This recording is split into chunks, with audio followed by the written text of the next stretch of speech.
नमस्कार. चला, आज एका अशा विषयावर बोलूया जो आपल्या देशासमोर एक नवीन आणि खूप वेगाने वाढणारं आरोग्य आव्हान म्हणून उभा राहिलाय. आणि गंमत म्हणजे हे आव्हान आपल्या सगळ्यांशी जोडलेलं आहे. चला तर मग या विषयात जरा खोलात शिरूया. एक काळ होता जेव्हा भारत कुपोषणाच्या गंभीर समस्येशी लढत होता. पण आता चित्र पूर्णपणे पालटलंय. देशाची लढाई आता कुपोषणाकडून थेट लठ्ठपणाकडे वळलीय. आणि हा बदल खूप मोठा आणि तितकाच महत्वाचा आहे. आणि हे काही फक्त शहरांपुरतं मर्यादित नाहीये बरं का.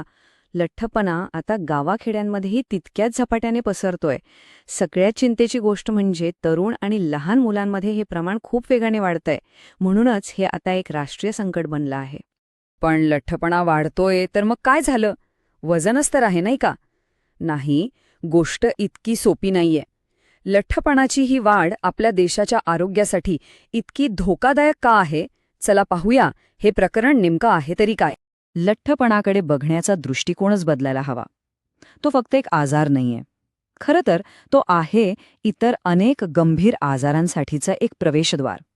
एक असं दार जे उघडलं की आतून एकामागोमाग एक मोठ्या आरोग्य समस्या बाहेर येतात. आणि या प्रवेशद्वारातून येणारा पहिला आणि सगळ्यात मोठा आजार कुठला माहितीये? तो म्हणजे मधुमेह. वाढत्या वजनाचा आणि मधुमेहाच्या वाढत्या धोक्याचा अगदी थेट संबंध आहे. त्याच्या पाठोपाठच येतो हृदयरोग. शरीरातली अतिरिक्त चरबी आणि वजन थेट आपल्या हृदयाच्या कामावर दबाव टाकतं, ज्यामुळे हृदयविकाराचा धोका अनेक पटींनी वाढतो. आणि मग आहे उच्च रक्तदाब. म्हणजे बघा, ही एक साखळीच आहे. सुरुवात होते लठ्ठपणाने आणि मग एकामागोमाग एक आजार जोडले जातात. हे किती गंभीर रूप घेऊ शकतं याचा आता अंदाज आला असेल. पण आता प्रश्न हा आहे की हे सगळं इतकं वेगाने का घडतंय? याचं मूळ कारण कुठे बाहेर नाही, तर आपल्या रोजच्या जगण्यातच, आपल्या आधुनिक जीवनशैलीतच लपलेलं आहे. हे चित्र आपल्यापैकी अनेकांना ओळखीचं वाटेल, नाही का? जंक फूडचं वाढलेलं प्रमाण, शारीरिक हालचाल तर जवळजवळ नाहीच. तास न तास मोबाईल किंवा टीव्ही समोर बसणं आणि व्यायामाचा तर पत्ताच नाही. याच बदलांमुळे आज संपूर्ण देशाचं वजन वाढतंय. आणि याचा परिणाम फक्त आपल्या शरीरावर होत नाहीये. याचा देशाच्या अर्थव्यवस्थेवर जो काही फटका बसतोय तो आकडा ऐकून खरंच धक्का बसेल. चला आता ह्या कहाणीच्या सर्वात धक्कादायक भागाकडे वळूया. तर मग थेट मुद्द्यावर येऊया. या सगळ्याचा आपल्या देशाच्या तिजोरीवर नेमका किती बोजा पडतोय? आणि हा आकडा आपल्या कल्पनेच्या पलीकडचा आहे. हे आकडे बघा. फक्त लठ्ठपणा आणि त्याच्याशी जोडलेल्या आजारांमुळे 2019 साली देशाला जवळपास 2.5 लाख कोटी रुपयांचा भार सहन करावा लागला.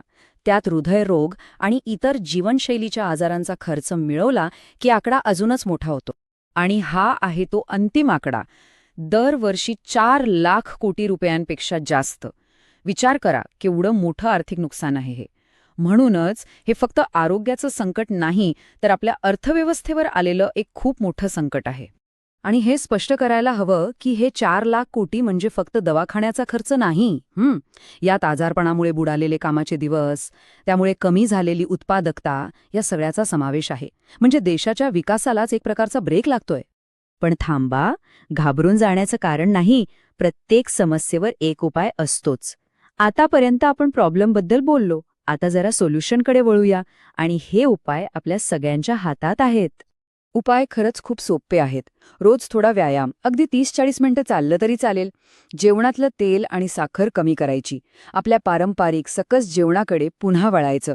आणि सगळ्यात महत्त्वाचं, घरातल्या सगळ्यांनी मिळून फिटनेसला महत्त्व द्यायचं. हे छोटे छोटे बदल खूप मोठा फरक घडवून आणू शकतात. आणि शेवटी फक्त एकच गोष्ट लक्षात ठेवली पाहिजे, फिट राहा. कारण देशाची खरी संपत्ती तिचे निरोगी नागरिक आहेत. म्हणजे बघा, आपण स्वतःच्या आरोग्यासाठी उचललेलं प्रत्येक पाऊल हे एक प्रकारे देशाच्या प्रगतीसाठी उचललेलं पाऊल आहे. यावर नक्की विचार करा.